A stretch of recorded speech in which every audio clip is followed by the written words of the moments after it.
അപ്പോൾ ബാക്കി വിശേഷങ്ങൾ കണ്ടാലോ? ഡേ 2 വിശേഷങ്ങൾ ഈ വീഡിയോയിൽ കാണാം. നമ്മൾ രാവിലെ തന്നെ ബ്രേക്ക്ഫാസ്റ്റ് കഴിക്കാൻ പോയിട്ടുണ്ടായിരുന്നു കേട്ടോ. നമ്മൾ ബുക്ക് ചെയ്ത സമയത്ത് റിസോർട്ടിൽ ബ്രേക്ക്ഫാസ്റ്റ് ഫ്രീ ആണ്, ഒരു ദിവസത്തെ ബ്രേക്ക്ഫാസ്റ്റ് ഫ്രീ ആണോ എന്ന് പറഞ്ഞിട്ടുണ്ടായിരുന്നു. പക്ഷെ രാവിലെ 8 മണിക്ക് എത്തിയാലേ ബ്രേക്ക്ഫാസ്റ്റ് കിട്ടത്തുള്ളൂ. പക്ഷെ നമ്മൾ എത്തിയപ്പോഴത്തേക്കും 9:30 കഴിഞ്ഞു. കാരണം നമ്മൾ രാത്രി ഉറങ്ങാൻ ലേറ്റ് ആയായിരുന്നു. രാവിലെ 8 മണിക്കൊക്കെ എണീക്കുക എന്ന് പറഞ്ഞാൽ ഭയങ്കര ബുദ്ധിമുട്ടുള്ള കേസാണ്. നമ്മൾ ഉറങ്ങിയപ്പോഴത്തേക്കും 3:30 4 മണിയായി. പിന്നെ എങ്ങനെ 8 മണിക്ക് എത്താനാണ്? നമ്മൾ എത്തിയപ്പോഴേക്കും ഓൾമോസ്റ്റ് ഫുഡൊക്കെ കഴിഞ്ഞിട്ടുണ്ടായിരുന്നു. എല്ലാവർക്കും തികയുമോ തികയത്തില്ലേ എന്നൊക്കെ ഉള്ളൊരു ഡൗട്ടായിട്ട് നമ്മൾ പുറത്ത് പോയി കഴിച്ചാലോ എന്ന് വരെ നമ്മൾ ചിന്തിച്ചു. ആ ചിന്തിച്ചുകൊണ്ടിരുന്ന സമയത്താണ് കുറച്ചുകൂടെ ഫുഡ് ബാലൻസ് ഉണ്ട് എന്ന് പറഞ്ഞിട്ട് അവർ ഫുഡ് കൊണ്ടുവന്നത്. പക്ഷേ ഭയങ്കര സംഭവമായിട്ടുള്ള ഫുഡൊന്നും അല്ല, ഒരു ഓക്കെ ഫുഡായിരുന്നു. വിശപ്പുള്ള സമയമായതുകൊണ്ട് കഴിച്ചു, അത്രേ ഉള്ളൂ.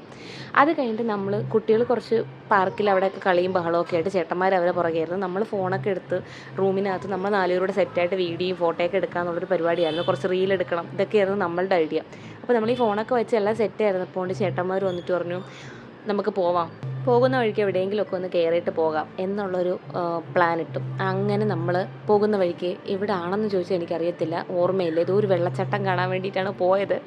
തമിഴ്നാട് ആ ഒരു ബോർഡർ ആണെന്നാണ് എനിക്ക് തോന്നുന്നത്. എനിക്ക് കറക്റ്റ് അറിയത്തില്ല കേട്ടോ, ഞാൻ മറന്നുപോയി സ്ഥലത്തിൻ്റെ പേരൊക്കെ. നമ്മൾ വെള്ളച്ചാട്ടം കാണാൻ വേണ്ടിയിട്ടാണ് പോയത്. അത്യാവശ്യം ഇച്ചിരി ഉൾപ്രദേശമായിരുന്നു അത്, കാടും കാര്യങ്ങളൊക്കെ ആയിട്ടായിരുന്നു. നമ്മൾ അങ്ങോട്ട് പോകുക എവിടെയെങ്കിലും ഉച്ചത്തേക്കുള്ള ഫുഡ് കഴിക്കാമെന്നുള്ള പ്ലാനിങ്ങിലായിരുന്നു. പക്ഷേ ഉച്ചയ്ക്കുള്ള ഫുഡ് ഒരിടത്തൊന്നും കിട്ടിയില്ല, നമ്മൾ ഒരിടത്തൊന്നും കഴിച്ചതുമില്ല. പിന്നെ നമ്മൾ വിശപ്പ് സഹിക്കാൻ വയ്യാണ്ട് ഏകദേശം അങ്ങ് എത്താറായപ്പോഴത്തേക്കും അവിടെ ഒരു ചെറിയ ചായക്കട പോലത്തെ ഒരു സംഭവം ഉണ്ടായിരുന്നു. അവിടെ കയറി കുറേ ചായയും ബണ്ണും വടയും അങ്ങനെ എന്തൊക്കെയോ കഴിച്ചിട്ടാണ് നമ്മൾ തിരിച്ചത്. അവിടെ നിന്ന് നമ്മൾ നേരെ പോയത് വെള്ളച്ചാട്ടം കാണാൻ വേണ്ടിയിട്ടാണ്. അപ്പോൾ അവർ പറഞ്ഞു വെള്ളച്ചാട്ടമൊന്നും ഇല്ല, ഇപ്പോൾ ഇവിടെ വെള്ളമൊന്നും ഇല്ല, നിങ്ങൾ പോയിട്ട് കാര്യമൊന്നും ഇല്ല എന്ന് പറഞ്ഞു. പക്ഷെ നമ്മൾ എന്തായാലും ഇറങ്ങി തിരിച്ചില്ലേ, പോയേക്കാം എന്നുള്ളൊരു പ്ലാനിൽ അങ്ങോട്ട് പോയതായിരുന്നു. പക്ഷെ ആ കാല് നനയ്ക്കാനുള്ള വെള്ളമൊക്കെ ഉണ്ട് കേട്ടോ, പക്ഷെ വെള്ളച്ചാട്ടമൊന്നും ഇല്ലായിരുന്നു. ഇതിൻ്റെ ഇടയ്ക്ക് ശാലുമ്മയ്ക്ക് ഭയങ്കര പേടിയായിരുന്നു, ആന വരും എന്നുള്ള പേടിയായിരുന്നു. ആന ഉണ്ട് കേട്ടോ, അവിടെ നമ്മൾ ചെന്നിറങ്ങിയ സമയത്ത് ആനയുടെ ആ ഒരു മണമൊക്കെ ഉണ്ടായിരുന്നു. ഇച്ചിരി പേടിയുണ്ടായിരുന്നു, ഉള്ളിൽ പേടിയുണ്ടായിരുന്നെങ്കിലും പുറത്ത് ഞാനത് കാണിച്ചില്ല. ഞാൻ ഭയങ്കര ധൈര്യശാലിയിട്ടൊന്നും ആനയൊന്നും വരില്ല വാ എന്നൊക്കെ പറഞ്ഞിട്ട് അവരെ പൊക്കിക്കൊണ്ട് പോയതാണ്. ഈ കാണുന്നത് നമ്മുടെ അപ്പുച്ചേട്ടൻ്റെ കലാവിരുതാണ് കേട്ടോ. തിരിച്ച് പിന്നെ നമ്മൾ അവിടെ ഒരുപാട് നേരം നിന്നില്ല, തിരിച്ചിറങ്ങി വരുന്ന വഴിക്കാണ് ഈ ഒരു വെള്ളത്തിൻ്റെ സെറ്റപ്പ് കണ്ടത്. ഇത് സംഭവം ആറാണെന്നാണ് തോന്നുന്നത്. വെള്ളം അവിടെ വെള്ളം കുറവായിരുന്നുകൊണ്ട് ഈ ആറിൽ വെള്ളം കുറവായിരുന്നു. അപ്പോൾ നമ്മൾ അവിടെ പോയി കാല് നനയ്ക്കാനുള്ള രീതിയിൽ പോയതാണ്. നമ്മളല്ല, ചേട്ടന്മാരും പിള്ളേരും കൂടെയാണ് പോയത്. പക്ഷേ അവിടുത്തെ വെള്ളത്തിൻ്റെ തണുപ്പും ഒക്കെ കണ്ടപ്പോഴത്തേക്കും പിന്നെ ഇവരെല്ലാവരുടെ കുളിയും ബഹളമൊക്കെ ആയി. നമ്മൾ പിന്നെ കാല് നനച്ചിട്ട് കയറാനുള്ള രീതിയിൽ നമ്മൾ അങ്ങോട്ട് താഴോട്ട് ഇറങ്ങിയതാണ്. വലിയ ആഴമൊന്നും ഇല്ലായിരുന്നു, ഈ വീഡിയോ കാണുന്നത്രേ ഉള്ളൂ ആഴമൊക്കെ. അവിടെ കുറച്ച് ഫോട്ടോസ് വീഡിയോസ് ഒക്കെ എടുത്തിട്ട് നമ്മൾ നേരെ ഇങ്ങോട്ടേക്കാണ് വന്നത്. ഈ സ്ഥലത്തിൻ്റെ പേരും എനിക്ക് ഓർമ്മയില്ല, ഞാൻ മറന്നുപോയി.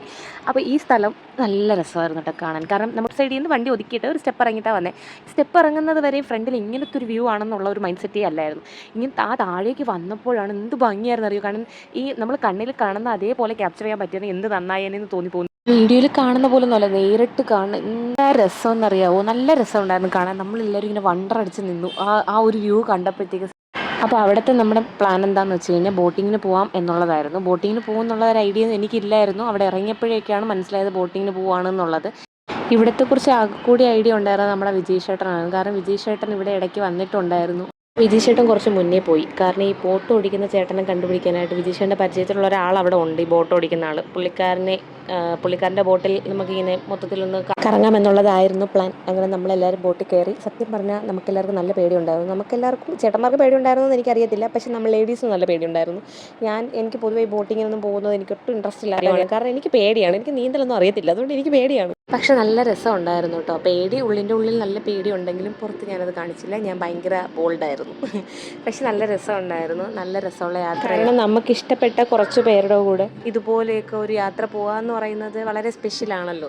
കാരണം നമ്മളിതൊന്നും എക്സ്പെക്ട് ചെയ്തല്ല നമ്മൾ റിസോർട്ടിലേക്കുള്ള പ്ലാൻ ഇട്ടത്. ഇതൊന്നും എക്സ്പെക്ട് ചെയ്തില്ല. ഒരു റിസോർട്ടിലെ ഒരു ദിവസം അത്ര മാത്രമേ നമ്മുടെ പ്ലാനിങ്ങിലുണ്ടായിരുന്നു. ഇതൊക്കെ അൺഎക്സ്പെക്റ്റഡായിട്ട് കയറി വന്ന പ്ലാനിങ് ആയിരുന്നു. അപ്പോൾ അത്രയ്ക്ക് അതിന് അൺഎക്സ്പെക്റ്റഡായിട്ട് കിട്ടിയതുകൊണ്ട് അതിന് അത്രയ്ക്കുള്ള മാധുര്യം ഉണ്ടായിരുന്നു എന്ന് വേണമെങ്കിൽ പറയാം. നല്ലൊരു വൈകുന്നേര സമയമൊക്കെ ആയിരുന്നു. ഏകദേശം ഈ ഒരു സൺസെറ്റിൻ്റെ ടൈമായിരുന്നു. അപ്പോൾ മൊത്തത്തിൽ ആ ഒരു ലൈറ്റും ഒക്കെ നല്ല ഭംഗിയായിരുന്നു. മൊത്തം ആ ഒരു ഏരിയ തന്നെ ഒരു ഭംഗിയായിരുന്നു കാണാൻ. പക്ഷേ എനിക്ക് ആകെ കൂടി അരോചകമായി തോന്നിയത് ആ ബോട്ടിൻ്റെ സൗണ്ടായിരുന്നു. അതൊരു വല്ലാത്ത സൗണ്ടായിരുന്നു. അതൊഴിച്ച് കഴിഞ്ഞാൽ ബാക്കിയെല്ലാം സൂപ്പറായിരുന്നു. പക്ഷേ ആ സൗണ്ട് നമുക്ക് ഒഴിച്ചുകൂടാൻ പറ്റാത്ത ഒന്നാണ്. പിന്നെ ഏകദേശം നേരം ഇരുട്ടി തുടങ്ങിയിട്ടുണ്ടായിരുന്നു. നമ്മുടെ അടുത്ത പ്ലാൻ എന്ന് പറഞ്ഞാൽ പ്രത്യേകിച്ചൊരു പ്ലാനിങ്ങും ഇല്ല. എവിടെന്നെങ്കിലും ഫുഡ് കഴിക്കുക, വീട്ടിലേക്ക് പോകുക എന്നൊരൊറ്റ പ്ലാനേ ഉണ്ടായിരുന്നുള്ളൂ. കാരണം ഉച്ചയ്ക്കുള്ള ഫുഡ് ആരും കഴിച്ചിട്ടില്ല.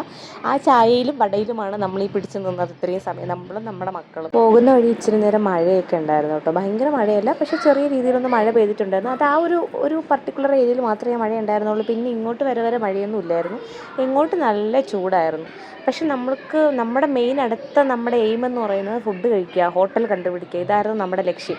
അവസാനം നമ്മൾ കണ്ടുപിടിച്ചത് നെയ്യാറ്റിൻകര എത്തിയിട്ടാണ്. നെയ്യാറ്റിൻകര എത്തിയിട്ട് ഒരു ഹോട്ടലിൽ കയറിയാണ് ഫുഡ് കഴിച്ചത്. നല്ല ഫുഡായിരുന്നു, ആർക്കും മോശം പറയാനില്ലായിരുന്നു. അത്യാവശ്യം നല്ല രീതിയിലുള്ള ഫുഡായിരുന്നു.